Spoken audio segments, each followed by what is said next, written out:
Good morning, everyone. So today we are studying the new chapter of physics, which is friction.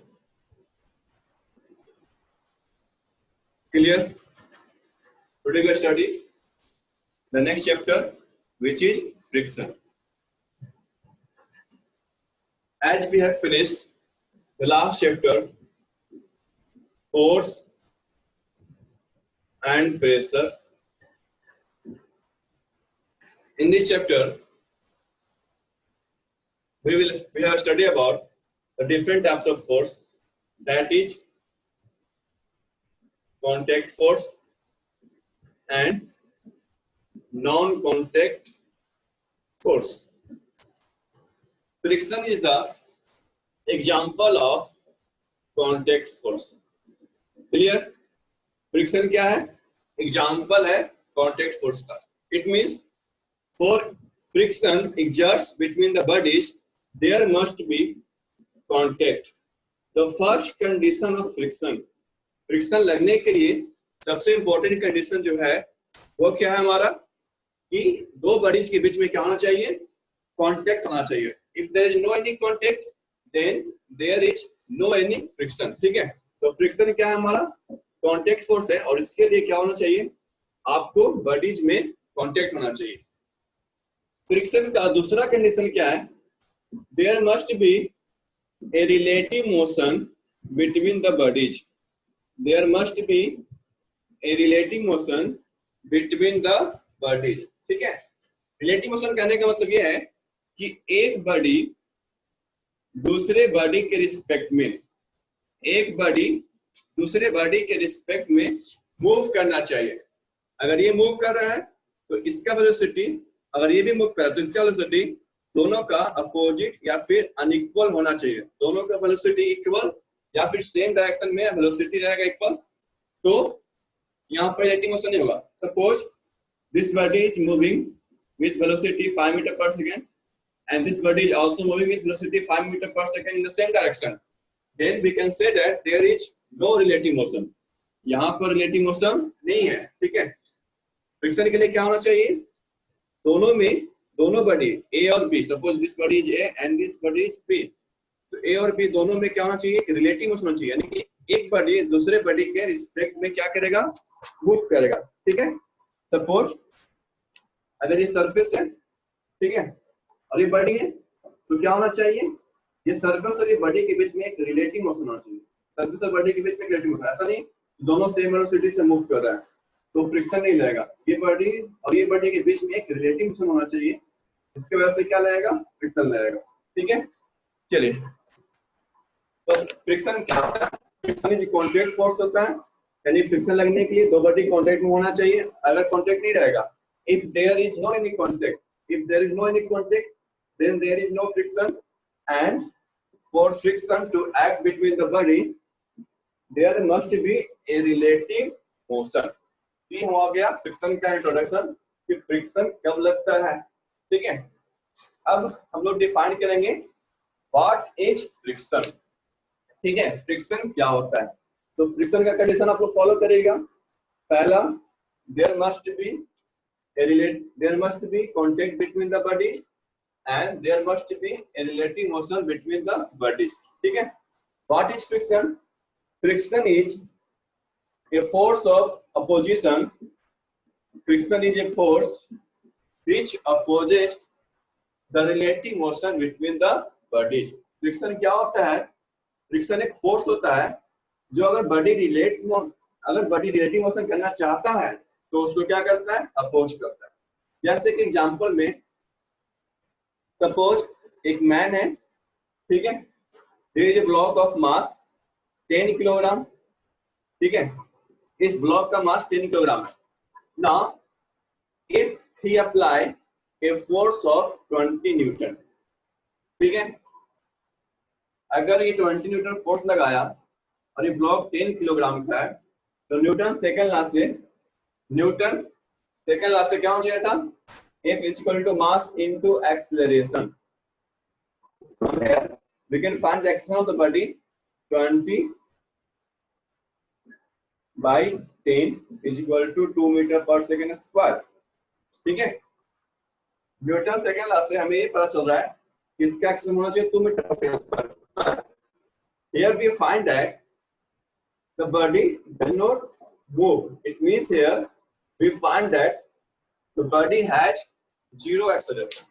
Here we find that the body has zero acceleration. This happens due to which reason? Tell me. बताइए ऐसा क्यों हुआ? इसके पीछे क्या reason है?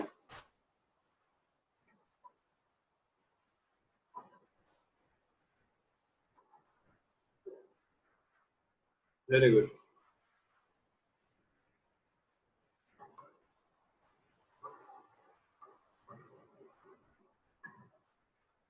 बताइए सारे लोग।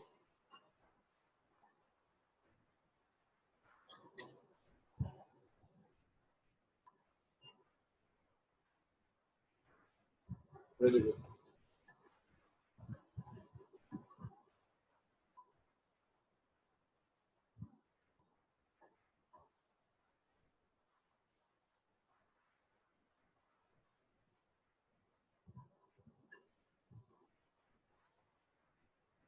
One two three four five, 5 बच्चों का अभी तक आंसर आया है।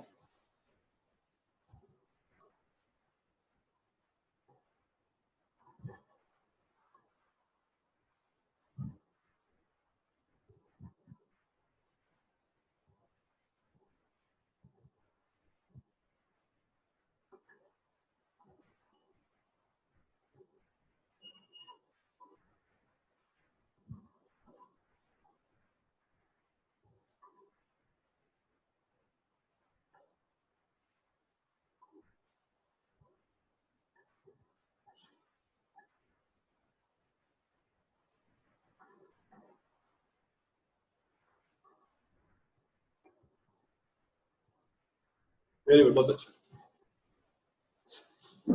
लुक, ठीक है, देखिए 20 न्यूटन हम फोर्स लगाएं इस पर, बॉडी का मास 10 किलोग्राम है, तो यहाँ पर एक्सेलरेशन कितना चाहिए था न्यूटन सेकंड लॉ से? 2 metre per second square. But if body does not move, it means if body has zero acceleration, it means there must be a presence of a opposite force. There must be presence of an opposite force which acts and which balance the 20 Newton force. ठीक है, एक और force यहाँ पर लग रहा है opposite direction में, जो क्या कर रहा है? इसको बैलेंस कर रहा है, यानी कि इक्वल अपोजिट हो रहा है। बैलेंस फोर्स यूज करते हैं when it acts equal and in opposite direction, यानी यहाँ पर एक फोर्स लग गया, इसके वजह से इस बॉडी का एक्सेलरेशन क्या हो गया? जीरो हो गया। ये force of opposition, this force of opposition, this force of opposition is called friction. ठीक है, यानी जो रिलेटिव मोशन को अपोज करता है उस फोर्स को बोलते हैं friction. What is friction? Friction is a force which acts in opposite direction and which opposes the relative motion between the bodies is called friction। ठीक है, यहाँ तक सबको क्लियर हो गया what is friction?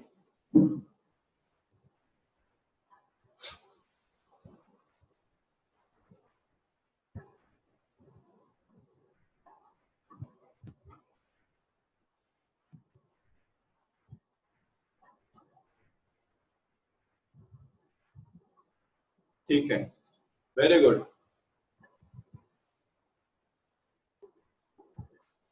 Good. So let's define the friction.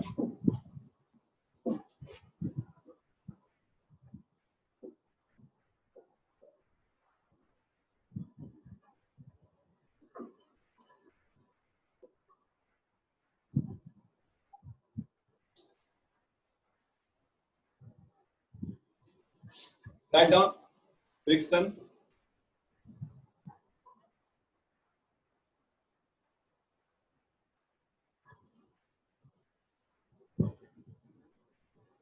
The force which opposes the relative motion between surfaces in contact is called friction.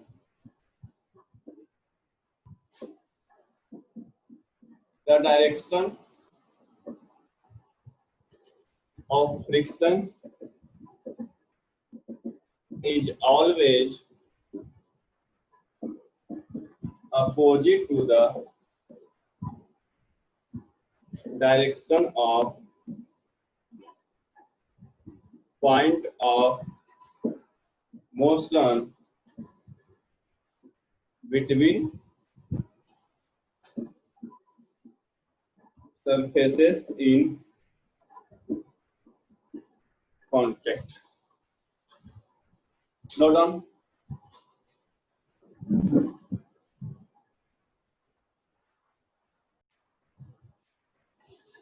Okay. So let's take some example of friction.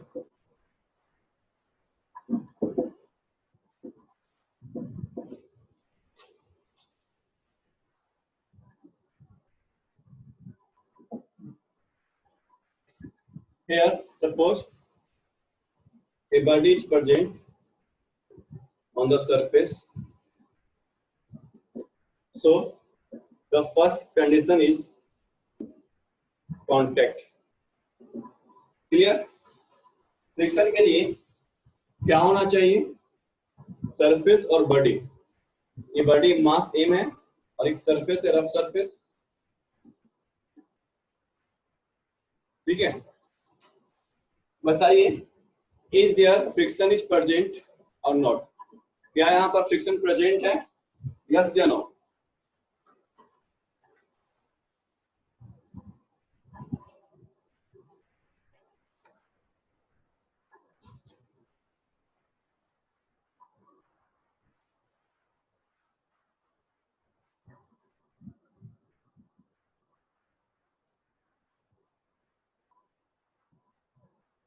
Very good, right answer. Raunak Kumar right answer. Shivam Raj right answer. Very good. अगर किसी body को इस body को अगर हम यहाँ पर इस तरह से रख देते हैं, ठीक है, तो इसका मतलब ये नहीं है यहाँ पर फ्रिक्शन हो रहा है. फ्रिक्शन के लिए दो कंडीशन, फ्रिक्शन के लिए क्या होना चाहिए? दो कंडीशन सेटिस्फाई होना चाहिए. पहला कॉन्टैक्ट. ठीक है, कॉन्टैक्ट हो गया तो ऐसा नहीं कॉन्टैक्ट हो गया तो फ्रिक्शन लगने लगा. उसके बाद दूसरा कंडीशन है कि बॉडी को रिलेटिव मोशन चाहिए, यानी body try to move with respect to each other. जब तक बॉडी इस पर मूव नहीं करेगा, जब तक बॉडी या तो ये, ठीक है, या तो ये मूव करे या तो ये मूव करे, कोई भी बॉडी एक दूसरे के रिस्पेक्ट में जब तक मूव नहीं करेगा तब तक फ्रिक्शन नहीं लगेगा. क्लियर? तो यहाँ पर अभी तक फ्रिक्शन नहीं है. फ्रिक्शन कब होगा? When there is relative motion. When there is relative motion. ठीक है, तो अगर बॉडी रेस्ट में है, तो फ्रिक्शन क्या होता है? जीरो. और अगर कोई बॉडी रेस्ट में है, अभी बॉडी रेस्ट है, ठीक है, इसको हमको मोशन में लाना है. मोशन में लाने के लिए हमको क्या पढ़े? न्यूटन फर्स्ट लॉ से, when body is at rest and when we try to move with respect to another, then we have to apply force. तो हम क्या करेंगे? फोर्स लगाएंगे. ठीक है, फोर्स लगाएंगे तभी ना मोशन करेगा. बिना फोर्स का मोशन करेगा. अगर ये रेस्ट है, इसको मोशन में लाना है, तो रेस्ट से मोशन में लाने वाला एक ही फैक्टर होता है जिसको लोग बोलते हैं फोर्स, यानी कि फोर्स लगाना पड़ेगा. ठीक है, जैसे हम फोर्स लगाएंगे फ्रिक्शन का वैल्यू जो होगा वो फोर्स के प्रोपोर्शनल होगा. ठीक है, यानी कि अगर हम फोर्स लगाएंगे 10 न्यूटन तो फ्रिक्शन भी कितना होगा? 10 न्यूटन. अगर हम 20 न्यूटन लगाएंगे तो फ्रिक्शन भी कितना होगा? 20 न्यूटन. एक मैक्सिमम वैल्यू के बाद क्या होता है? फ्रिक्शन रुक जाता है और फोर्स बढ़ जाता है. एक मैक्सिमम वैल्यू के बाद फ्रिक्शन रुक जाता है और फोर्स बढ़ जाता है. ठीक है, and then when applied force is greater than frictional force, and when applied force is greater than frictional force, then body starts to move. Then body starts to move. समझ में आ रहा है? बॉडी क्या मूव करेगा? When applied force is greater than frictional force. Capital F से हम लोग force represent करते हैं, स्मॉल एफ से हम लोग फ्रिक्शन को रिप्रेजेंट करते हैं, ठीक है? When applied force is greater than frictional force, then what happens? Body starts to move. ये पॉइंट इन लोगों को समझ में आया?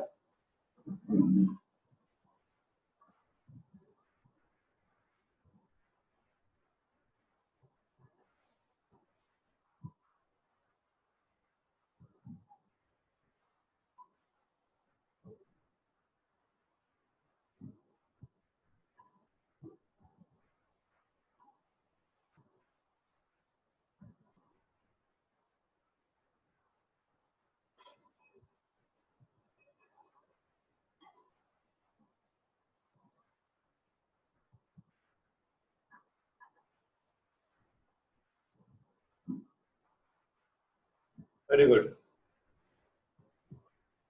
Clear?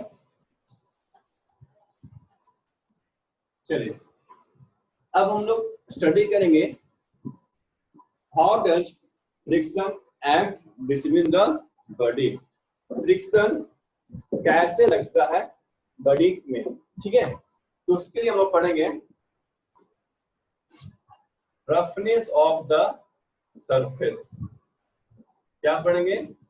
Roughness of the surface, roughness of the surface. Listen students, हमारा जो सरफेस दो तरह का होता है, एक होता है रफ और एक होता है स्मूथ, ठीक है? इस सरफेस में हिल्स एंड ग्रूव्स होंगे।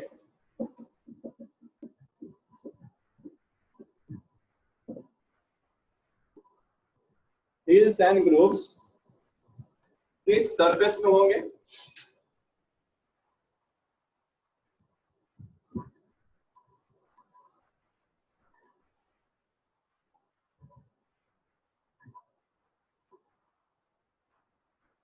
बताइए, स्मूथ सरफेस में हिल्स एंड ग्रूव्स होगा कि रफ सरफेस में?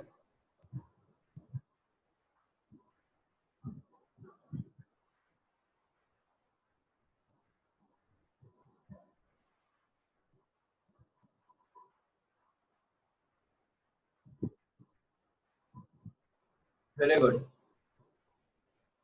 ठीक है।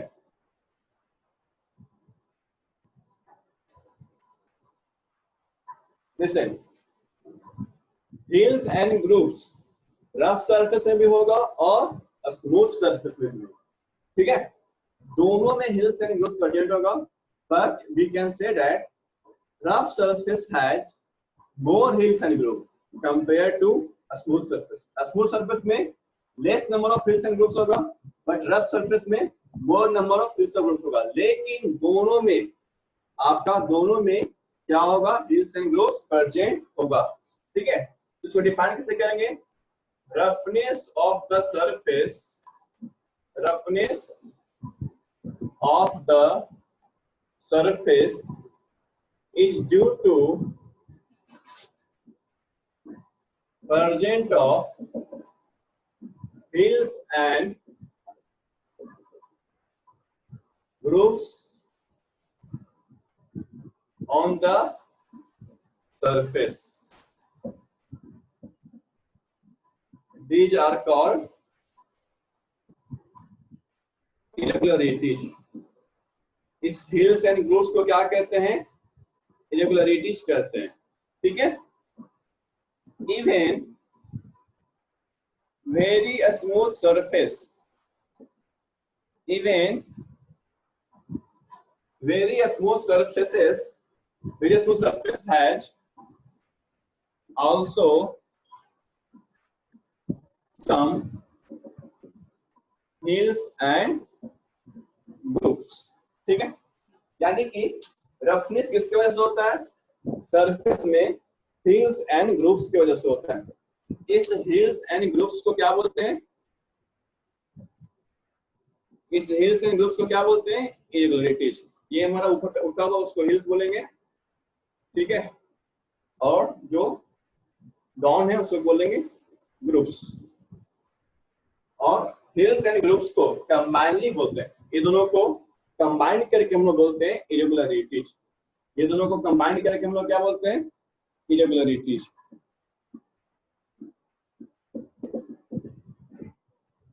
अगर आपको सरफेस स्मूथ लगता है, अगर कोई सा भी सरफेस आपको स्मूथ लगता है पर एक्चुअली में वो स्मूथ नहीं है, अगर इसको हम माइक्रोस्कोप से देखें, अगर इसको हम माइक्रोस्कोप से देखेंगे तो ये सरफेस में भी क्या होगा? हिल्स एंड ग्रुप्स प्रेजेंट होगा, ठीक है। कोई भी सरफेस जनरली 100% स्मूथ नहीं होता है, सारे सरफेस में हिल्स एंड ग्रुप्स, ठीक है, यानी कि बिटवीन द मॉलिक्यूल्स, अगर मॉलिक्यूल्स है तो वहां पर क्या होगा? वाइड प्रेजेंट होगा। क्या प्रेजेंट होगा? वाइड। इस खाली जगह को बोलते हैं वाइड। तो वाइड की वजह से यहाँ पर क्या होता है? इरेगुलरिटीज प्रेजेंट होता है, इरेगुलरिटीज बनता है। तो या तो सरफेस स्मूथ है या तो सरफेस रफ है, सब में क्या होगा? इरेगुलरिटीज प्रेजेंट होगा, ठीक है। चलिए, वेरी गुड, नोट कर लीजिए। क्या लगता है ये हमारा जो व्हाइट बोर्ड है, ये हमारा जो व्हाइट बोर्ड है वो क्या है? स्मूथ है कि रफ है?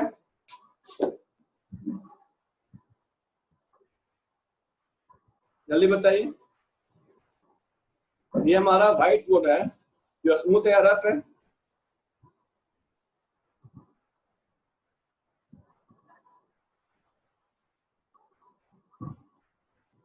Yes, right answer Rohandeep, very good, good, ठीक है। ये व्हाइट बोर्ड जो है देखने में काफी स्मूथ लग रहा है, काफी चिकना, ठीक है, इतना स्मूथ है कि मत पूछिए। वॉल्स के कंपेयर में ये काफी ज्यादा स्मूथ है। बट अगर ये स्मूथ होता then we cannot write anything on this। अगर ये स्मूथ होता तो इस पर हम लिख ही नहीं पाते। अगर इस पर हम लिख पा रहे हैं इसका मतलब क्या है? यहाँ पर रफनेस प्रेजेंट है। Compare, suppose take a paper and pour some oil on the paper and then try to write on the paper. You find that you are not able to write on this oily paper। तो oil paper पर हम oil, तो paper पर oil डालते हैं तो क्या होता है? उसमें रफनेस कम जाता है, स्मूथ बन जाता है, जिसकी वजह से उसके ऊपर हम लिख नहीं पाते हैं, ठीक है। चलिए, तो ये हो गया, कोई भी सरफेस स्मूथ नहीं होता है, ठीक है, नोट कर लें इसको।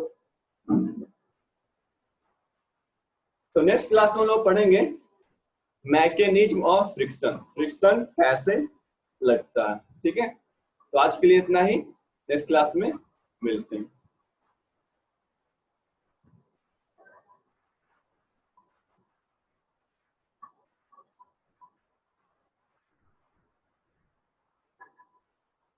Yes, thank you and have a nice day.